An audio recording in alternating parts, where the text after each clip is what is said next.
Bueno, muy buenas tardes a todos y a todas, señores dirigentes sindicales que nos acompañan, a las autoridades, a los médicos, a las médicas del Centro Santa Marta, del municipio de Merlo, donde hoy entregamos el botiquín 1,5 millones de un programa Remediar Redes, que no se inició con nuestro gobierno. Este programa se inició el 17 de octubre del año 2002. ¿Por qué hago esta aclaración? Porque es importante reconocer las cosas que se han hecho bien y porque tenemos que terminar con esa costumbre institucional en la Argentina de que los gobiernos que se suceden, si tienen diferencias con el anterior o por cualquier cosa, cambian todo. Lo que está bien no solamente hay que sostenerlo, sino que hay que incrementarlo, aumentarlo, mejorarlo y seguirlo.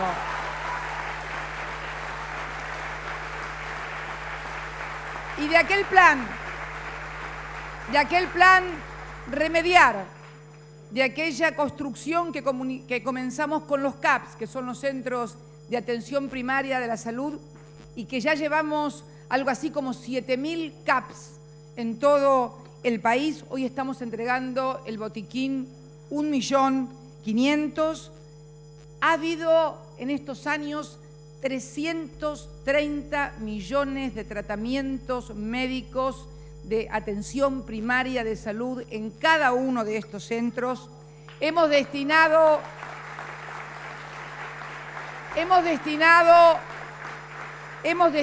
918 millones de pesos de transferencias a los CAPS. Ha habido una cifra impresionante de 453,5 millones de consultas ambulatorias, y en el año 2011 el 90% de las personas que necesitaban de un medicamento especial para su salud lo recibieron a través del plan Remediar. Por eso quiero rescatar este plan iniciado por otro gobierno y continuado, profundizado, aumentado, incrementado por el nuestro. Eso es institucionalidad en la República Argentina. También quiero anunciarles que en el día de la fecha he firmado el decreto 2191. El mismo tiene dos objetivos fundamentales. El primero, contribuir una vez más con políticas contracíclicas al consumo, que es precisamente lo que nos ha mantenido vivos, este poderoso mercado interno, esta capacidad adquisitiva de nuestros trabajadores, estos convenios colectivos de trabajo, este comercio, esta administración del comercio exterior, en fin, todo lo que ustedes ya conocen. Y también un objetivo que es que en las fiestas, que es donde uno más plata gasta todos los años, porque están los regalos, porque están todas las cosas que uno gasta, los trabajadores argentinos tengan, conjuntamente con esta política contracíclica, también la posibilidad de destinar unos pesos más para ello hemos dispuesto exceptuar de la segunda cuota del aguinaldo para todos los trabajadores argentinos hasta 25.000 pesos. Fíjense, no hay más que ganan más de 25.000. Vamos a hacerlo hasta los de 25.000 pesos de ingresos brutos, exceptuar esa segunda cuota del aguinaldo del impuesto a las ganancias, de modo tal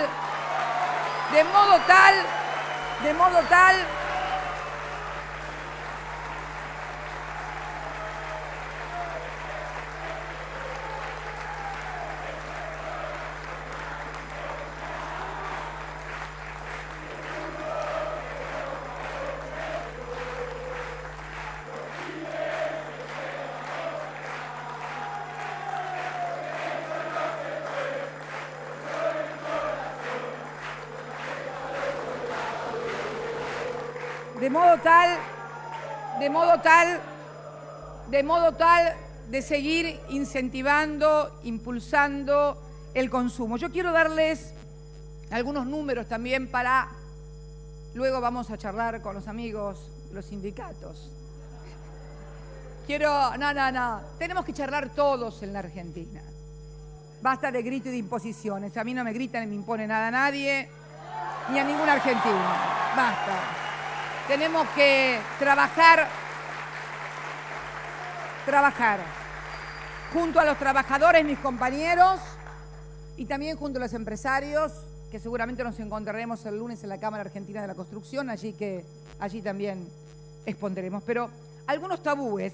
En la Argentina tenemos en relación de dependencia, en la cuarta categoría, 9.159.186 trabajadores exactamente, de los cuales pertenecen al CIPA 7 millones, o sea, al Sistema Integrado Previsional, porque luego los otros son trabajadores municipales que están registrados en los municipios o en las provincias, 7.630.006 trabajadores. De esos 9 millones de trabajadores registrados, estamos hablando de los trabajadores registrados y de los que nos han informado las provincias, porque todavía algunas provincias no nos han informado, les sugerimos que nos manden, están exentos del impuesto a las ganancias porque no los alcanza el mínimo imponible, están exentos el 75,20% de los trabajadores registrados no tributa impuesto a las ganancias porque no los alcanza el mínimo no imponible. Están exentos 6.887.686. Una pequeña aclaración. En esas exenciones están todos los trabajadores de Tierra del Fuego por aplicación de la Ley 19.640, que como ustedes saben exhibe de impuesto a las ganancias e IVA allí, y también los jueces de justicia, yo lo que digo los NAC and PRO, porque son nacionales y provinciales también los jueces, no solamente son los jueces nacionales, los NAC and PRO del Poder Judicial están exentos del impuesto a las ganancias. Quiero que también con esta medida van a ser exceptuados entonces del pago del impuesto a las ganancias en la segunda cuota el 98,12% de los trabajadores en relación de dependencia en la República Argentina. 8.987.185 y van a tributar los que son más de 25.000 pesos por mes de ingresos brutos, el 1,88, 172.001 trabajadores. Hablemos de los trabajadores registrados, pero también hablemos de los informales, ¿no? De los que ni siquiera tienen registro. Yo distingo la informalidad en la Argentina en dos grandes rubros. Los informales de la explotación y los informales de la vivada, que son dos grupos claramente diferenciados. Están aquellos que no están registrados, que no tienen una obra social, que están por abajo del salario mínimo o tienen el salario mínimo pero no tienen las cargas patronales y por lo tanto no los registran, de los que ganan mucha plata y no están registrados en ninguna administración fiscal y que a veces se han encontrado hasta countries enteros que no existen. Bueno, los que yo digo de la vivada me refiero a ese sector de la informalidad, que no es informalidad por explotación, sino informalidad por evasión, que es una cosa totalmente diferente y realmente mucho más grave porque es muy egoísta y muy insolidaria.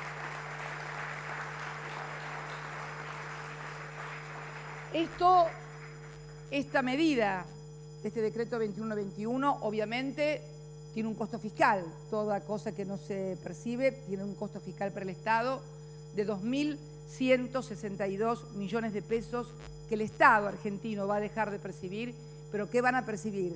Los trabajadores, reitero, hasta 25.000 pesos de ingresos brutos, percibiendo la totalidad de su segunda cuota de aguinaldo, lo cual seguramente va a traer mucha alegría porque, bueno, en las fiestas siempre se gasta más. No es ninguna verdad revelada y creo que es una cosa muy importante para señalar. También señalar que vamos a reunirnos con los distintos dirigentes sindicales, con la Confederación General del Trabajo, para ser más precisos, para poder discutir para el año 2013, para el ejercicio 2013, una modificación de los mínimos no imponibles. Pero no lo queremos discutir tampoco aislados de la política salarial.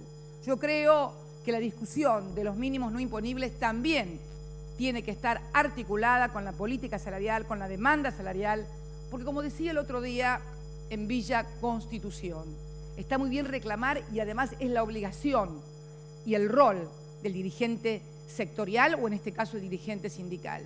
Pero hay que hacerlo con mucha sensatez y también con mucha visión interna y externa. Hoy por la mañana temprano me comuniqué con el rey Juan Carlos de España y con el presidente del gobierno español, Mariano Rajoy, para explicarle, por favor, para explicarles respeto a todo el mundo.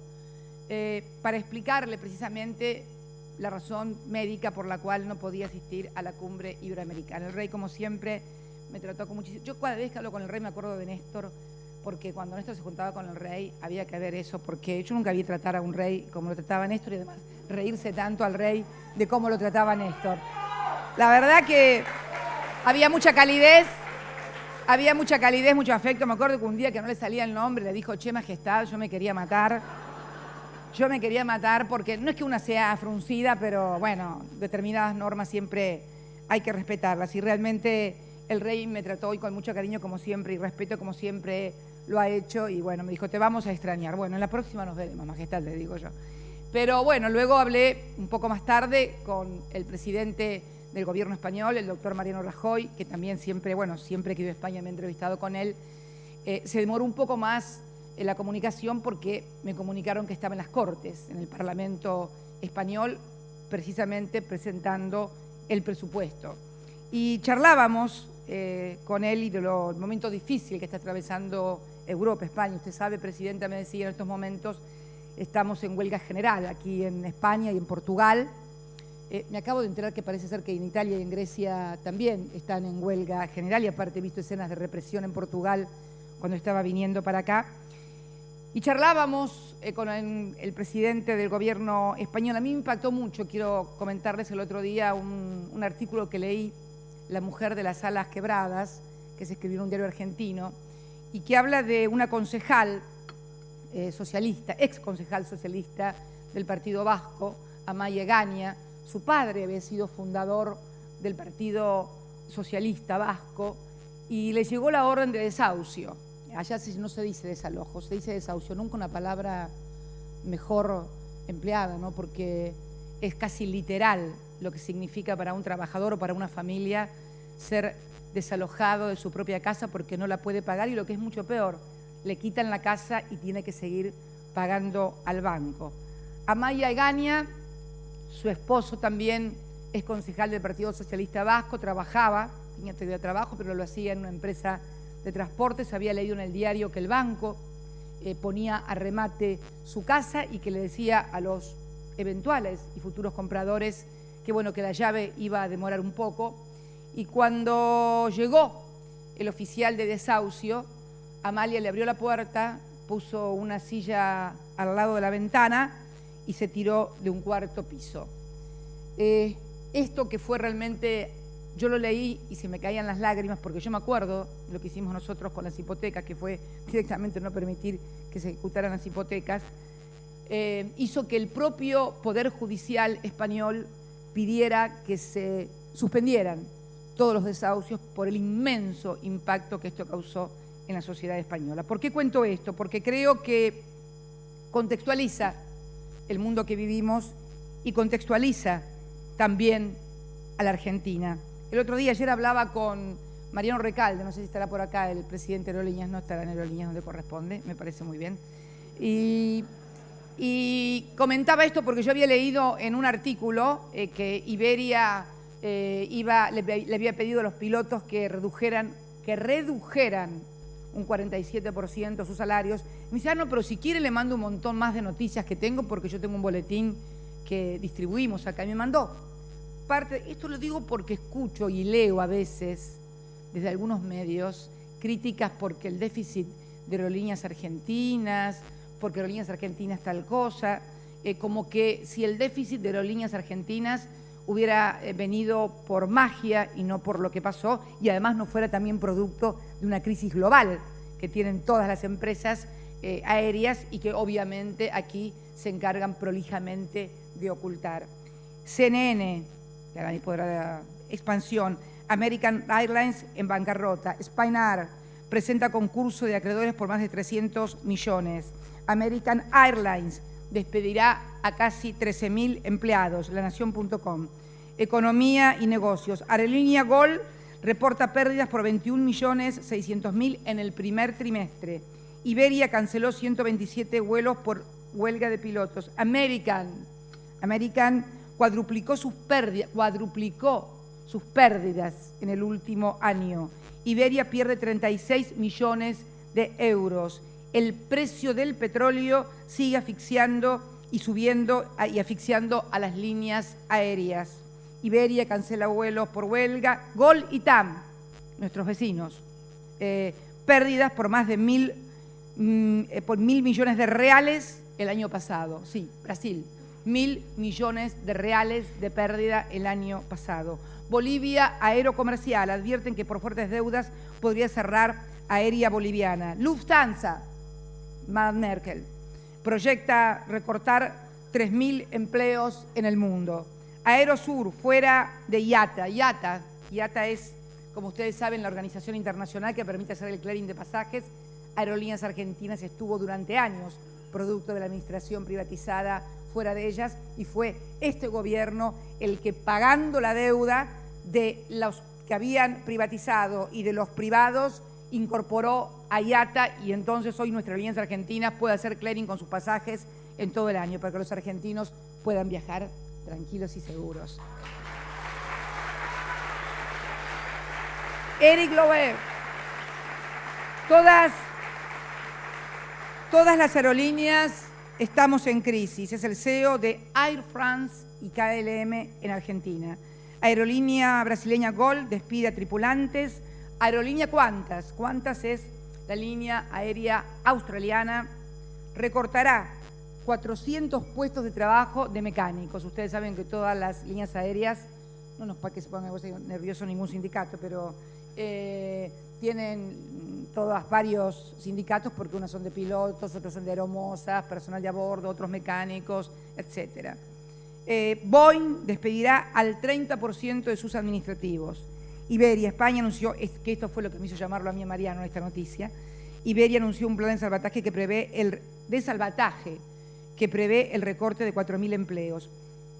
Es curioso, salvataje vinculado a desempleo, a la destrucción de 4.000 puestos de trabajo, a 4.500 en mayas gañas que perderán su trabajo. Y el último, para no aburrirlos, la compañía francesa Air France informó hoy que de aquí a finales del 2013 prevé eliminar 5.120 puestos de trabajo, una cifra que espera alcanzar sin necesidad de despido. Bueno, no sé cómo ahora los convencerá, ya veremos. No sé, por ahí le voy a pedir la receta de cómo se hace para convencer a la gente que se vaya, se quede sin trabajo, ¿no?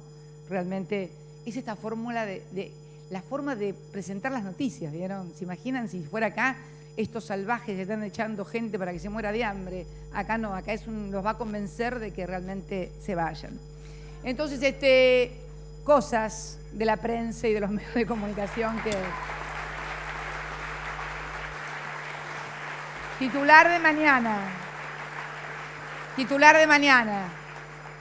Nada de esto de la segunda cuota, nada de botiquines, olvídense, esto no existe. Esta caja no existe, es una caja que vaya a saber qué tendría dentro, dirán algunos. Seguramente que no había medicamentos, han dicho cada cosa.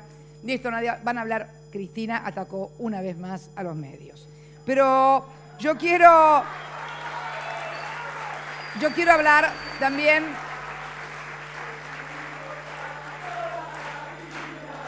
Quiero hablar finalmente de un informe que tomó Estado Público en el día de ayer, o por lo menos llegó a mí en el día de ayer, del Banco Mundial. Muy importante, su presidente, Banco Mundial, su presidente Jin Yang Kim, perdón si lo pronuncio mal, es coreano, bueno, comunica a todo el mundo que en toda Latinoamérica, nuestro país, mi país, el país de todos nosotros, la República Argentina, ha duplicado su clase media en la década.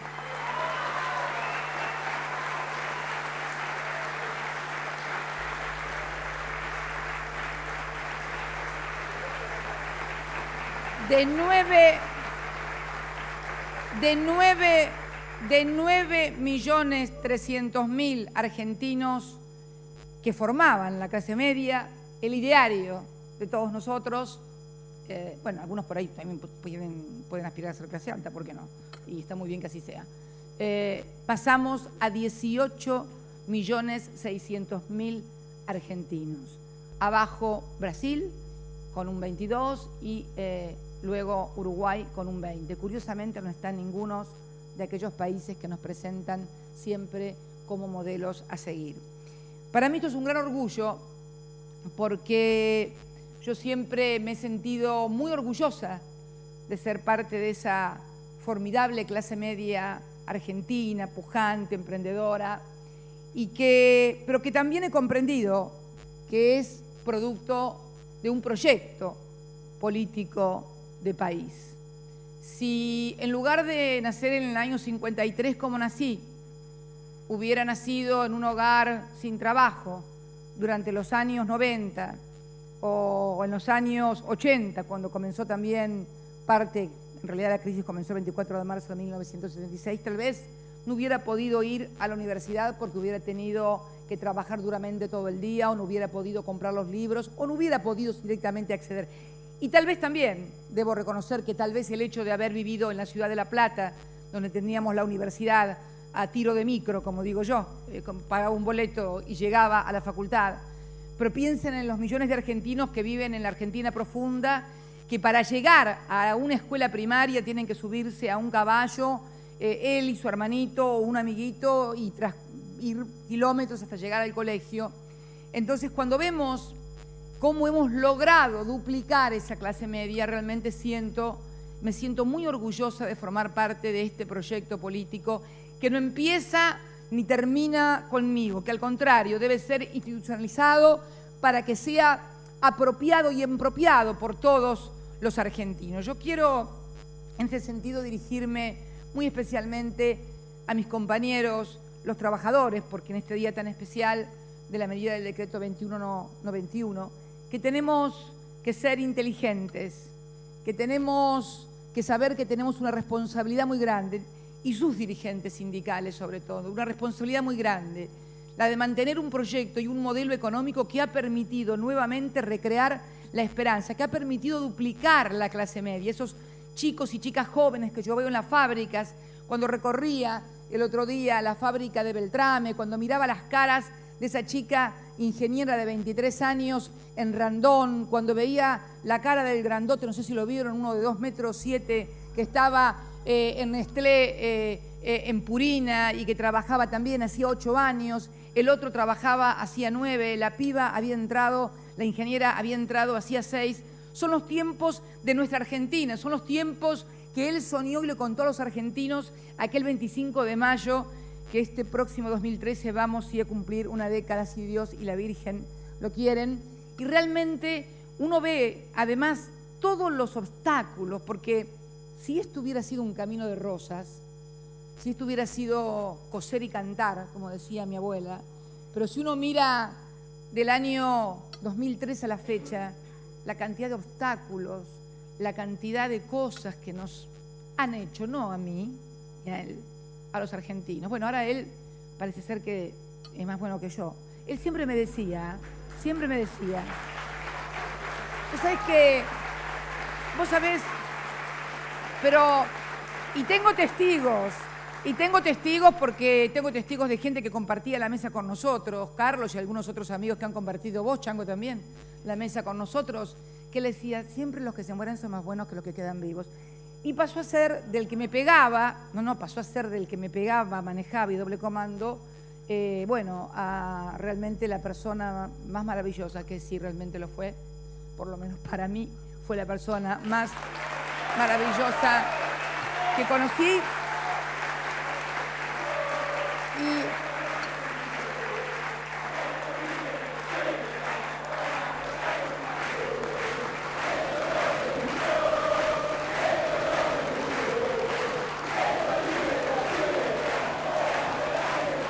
vos sabés que, y claro, y pasé, bueno, primero de mandarlo yo o el anterior presidente que le tocó a él, después cuando lo vieron dijeron, no, este no lo puede manejar nadie. Bueno, ahí ya yo pasé a ser, y después él me manejaba a mí y ahora yo soy una bruja horrible que él no puede. Pero miren, les voy a decir algo de lo de bruja, lo saben los de Santa Cruz esto. A mí en Santa Cruz, cariñosamente, no te rías, Sanini, porque vos también me decías bruja. Me decían la bruja, pero como dice cariñosamente el marido a la mujer, la bruja, claro, bueno, Néstor jamás se atrevió a decirme eso. Jamás. Además porque jamás. Pero no porque, sino por afecto. Sí, la morocha, esa me encanta, que me digan la morocha argentina. Esa me gusta, esa me encanta, la morocha argentina. Pero, bueno, gracias. No, hay más lindos, más jóvenes, pibe. Quédate tranquilo. Pero lo que es importante, ¿no? Lo que es importante es lo que hemos logrado y yo creo que todos tenemos que tener una inmensa responsabilidad en cuidar estos logros. Y que él siempre me enseñó, esto no lo aprendí no solamente cuando él fue presidente, fui a su lado cuando fue intendente, cuando fue gobernador, que el Estado siempre, cuando puede, cuando las finanzas lo permiten, cuando no se resquebraja la economía en general, cuando no se afecta, hay que precisamente dar y tender precisamente la mano. Esto me lo enseñó siempre él. Por eso ahora que nos permite poder no disponer estos 2.162 millones de pesos para que los trabajadores puedan tener su sueldo, su segunda cuota complementaria y luego poder discutir junto a la CGT el año que viene los mínimos no imponibles, pero en serio y articulando también con la política salarial y articulando también con aquellos que también ganan más, porque esto no es un impuesto a los salarios, es un impuesto a las ganancias siempre son a los ingresos y realmente todas estas convenciones colectivas de trabajo han logrado sueldos muy buenos en algunos sectores, que también tenemos que comenzar a charlarlo también, las diferencias que hay dentro de la propia clase trabajadora, porque también hay sectores que tienen mucha mayor capacidad de presión. Esto pasa como con los empresarios. Y no es que compare trabajadores con empresarios porque no se puede comparar. Pero la dinámica humana es igual en todos los sectores económicos, sean empresarios, trabajadores o científicos. El que tiene mayor poder de presión y de fuerza es el que obtiene mayores beneficios o se queda con una parte más grande de la torta. No es casualidad que muchas veces los sectores de servicios o del transporte son los que tengan mejores salarios. Otros están vinculados a la propia actividad, que es mucho más rentable, como puede ser la actividad del petróleo, de los bancos o de la capacidad de presión que tenga alguien.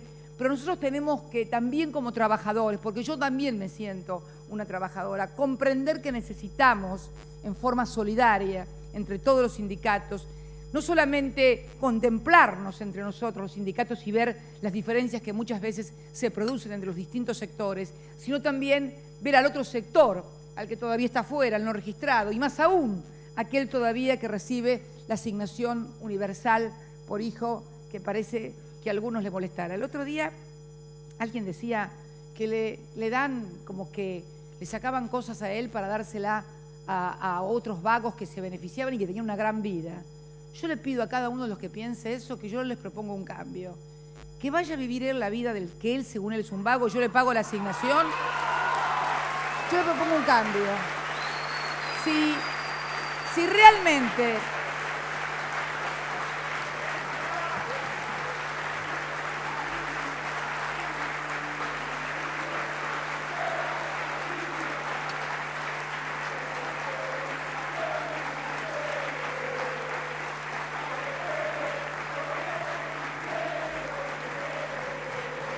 yo les propongo, sinceramente, que si piensan que la vida de alguien que recibe la asignación universal por hijo es una vida de bacanes, es una vida formidable, yo le propongo a cada una de esas personas que tiene el derecho a pensarlo porque a lo mejor le han llenado la cabeza, le han dicho, no, mirá, son vagos, que no quieren laburar y por eso reciben ayuda del Estado. Yo les propongo, y recién las doctoras y las chicas que trabajan en los centros asistenciales porque saben y ven lo que no aparece muchas veces, que es todas las carencias y vulnerabilidades que todavía tiene nuestra sociedad. Yo le propongo a cada una de esas personas que piensa que su vida es mucho peor que la de esos vagos mantenidos por el Estado porque son mucho más sacrificados, les invito a hacer un cambio por un mes, nada más, por un mes. Que tomen la vida del lugar y que el que tiene la asignación universal por hijo y que el que recibe la asignación universal por hijo, yo digo, ¿qué mente, qué formación tiene aquel que piensa que a alguien le gusta más? ¿Qué mente, qué formación, qué ideas me gustaría charlar? Que piense que alguien, en lugar de gustarle tener un trabajo propio, que cobra todos los meses seguro, que tiene su casa, le gusta recibir y no se esfuerza. Porque este es el otro tema. Si todo fuera esfuerzo propio, si todo fuera esfuerzo individual, yo le pregunto, ¿por qué no lo hicieron en los 90? Cuando estaba el 25% desocupado. Si todo era esfuerzo personal, ¿qué pasó durante la década de los 90? Que bueno, que terminó como terminó, con la gente golpeando en los bancos. Claro, había dólares porque el país se endeudaba. Producto de los dólares que había, nos endeudamos en 160.000 millones que tuvimos que pagar nosotros. Así también se reparte dólares, pero hay que pagarlos después, porque acá no hay máquina de emitir. Esto pasa, el Estado tiene máquina, pero de emitir pesos. Es como que yo les dijera a ustedes, su familia tiene lo mismo que el Estado. No, si a vos no te entra la plata, vos no tenés en tu casa una máquina para emitir moneda. Depende del trabajo que tengas y de los ingresos que tengas. Y con lo otro pasa lo mismo con cada país, cuando vivimos en un mundo globalizado, con monedas de reservas que no son precisamente las de nuestros países. Por eso creo que hay que hacer mucha docencia y mucho trabajo, porque ¿saben qué? Algunos hablan porque, bueno, siempre van a hablar, tienen un profundo desprecio por los demás, por el prójimo, por los que son pobres, por los que son una clase media baja o por los que son clase media o por lo que fuere, no importa. Pero yo creo que la inmensa mayoría, en realidad, muchas veces no entiende ni cómo llegó a dónde llegó. Y bueno, yo creo que es la docencia que tenemos que hacer todos los argentinos y fundamentalmente quienes trabajan en política, quienes trabajamos en política, que hemos abrazado esto, porque esta ha sido la vocación siempre nuestra. A mí me encantaba discutir, ir al barrio, charlar. Bueno, esto es lo que tenemos que hacer. Explicar para que todos comprendan que para poder progresar juntos es necesario que lo hagamos todos los argentinos y que defendamos los intereses del país. Yo lo hago todos los días, con equivocaciones, con errores, pero les puedo asegurar con la inmensa convicción y compromiso de estar en el camino acertado y necesitando la ayuda, la colaboración de todos los otros sectores sociales y económicos para poder seguir en este mundo que se derrumba estrepitosamente, con huelgas generales en Europa por despidos masivos, por reducciones salariales, por ajustes presupuestarios, por desahucios, seguir trabajando para que la Argentina siga adelante, porque la única manera que lo vamos a lograr es seguir trabajando unidos y mancomunados como lo hemos hecho en esta década, aún con todos los obstáculos y aún a pesar de los obstáculos.